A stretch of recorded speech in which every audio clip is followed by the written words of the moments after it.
Sorry sorry, একটু দেরি হয়ে গেছে। না না না, একদম দেরি হয়নি, একদম সময় মতো আসছি। কাজ ছিল তো তাই আর কি। পরিচয় করে দিই, আমার ফ্রেন্ড রূপা। রূপা এই হচ্ছে সেই আশিক ভাইয়া, যার কথা তোকে বললাম না সেদিন বকাটা ছিল তোর থেকে, আমাকে যে সেভ করেছে, এই সেই। আরে না না না, এইভাবে বলার কি আছে? কিসের কথা? আমি একটা কাজ করছি, আমি দেখতেছিলাম ওনাদের এলাকার কিছু বখাটে পোলাপান চালাইতেছিল, আমি দেখলাম এটা মজা না, এটা সম্মানহানি করতে।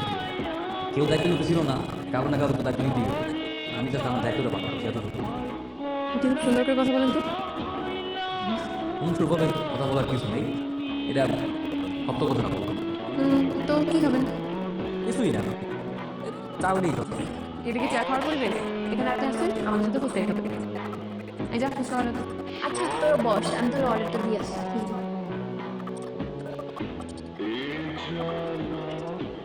একটা কথা বলি, হ্যাঁ বলুন। আপনি কি জানেন আমি অনেক আগে থেকে আপনাকে নোটিস করি? মানে? মানে আমি আসলে অ্যানিমাল লাভার, তো তো আমি যাওয়া আসা সময় দেখি কি যে আপনি কুকুরদের খাবার খাওয়াচ্ছেন, তো আমার এই মোমেন্টটা খুব ভালো লাগে, তো আমি এটা ক্যাপচার করি। আপনি কিন্তু ভিডিও করে রাখছেন। আমার কাছে এখনো ভিডিওটা আছে, দেখি। দেখি। আরে ওটি যে আমি ওই দিন ওই 12 চাল ওই দিন গ্যারেজ এসেছিল না, তো আমি খাওয়াতে গেছিলাম। আচ্ছা আচ্ছা, আমি একটু কম করলাম, আপনি ভিডিও করে রাখছেন। না না, আমার এইসব মোমেন্টস অনেক ভালো লাগে, তো তাই। আমি তো সাধারণ মানুষ, সাধারণভাবেই নিজের জীবনটা পরিচালনা করার চেষ্টা করি, এমনি জীবন চলতেছে, চলুক। ইমপ্রেসিভ।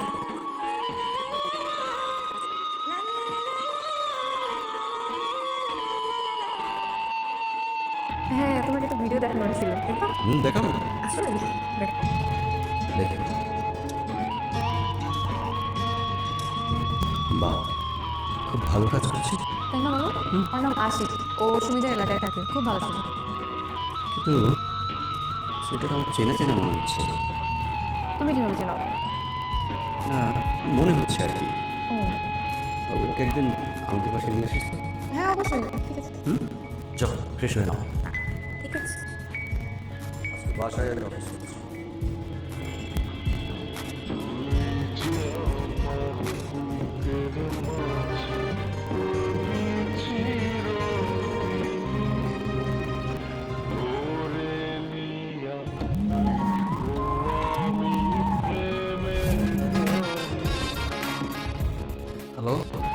হ্যালো, কেমন আছেন? আলহামদুলিল্লাহ, আপনি? আমি ভালো আছি, আলহামদুলিল্লাহ। আপনি আমাকে চিনি পেয়েছেন? আসলে কিছু আমি জীবনে একবার কথা বলি, তার কোনো দেখিনি। ও, তার মানে যাকে একবার ভালো লাগবেন তাকেও কখনো বলবেন না? হ্যাঁ, ও আমি বুঝলাম না, আপনি এত রাতে এইসব কথা বলার জন্য ফোন দিচ্ছেন? আরে না না, আসলে আপনি একদম আমার মতো।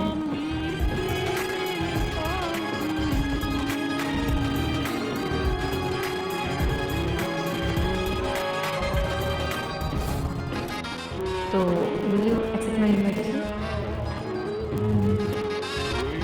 আচ্ছা ঠিক আছে, ওকে। ওকে।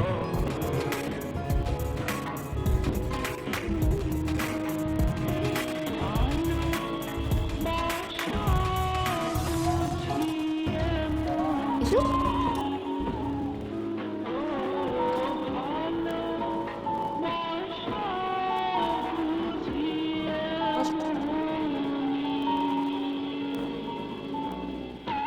With nervous? না, নার্ভাস হওয়ার কোনো কারণে, কারণ আমার আব্বু খুবই চমৎকার মানুষ, তুমি তার সাথে কথা বলে বুঝতে পারবে। অবশ্যই লেস। আচ্ছা আঙ্কেল, আসসালামু আলাইকুম। ওয়ালাইকুম আসসালাম। বসো। কেমন আছো? জি আঙ্কেল, আলহামদুলিল্লাহ ভালো, আপনি কেমন আছেন? ভালো। তোমার একটা ভিডিও দেখলাম, রূপা দেখিয়েছে। আমি তখনই ভেবেছিলাম যে এটা তোমার মতো ছেলের পক্ষে সম্ভব। যে ছেলেটি আমাকে রাস্তার মধ্যে উপকার করে আমার ব্যবসাটাকে বাঁচিয়ে দিয়েছিল, সেই ছেলেটি আসি। এই জন্য তো আমি রূপাকে বললাম। আমি রূপার কাছ থেকে সব কিছু শুনছি, আমাকে সব কিছু বলছে।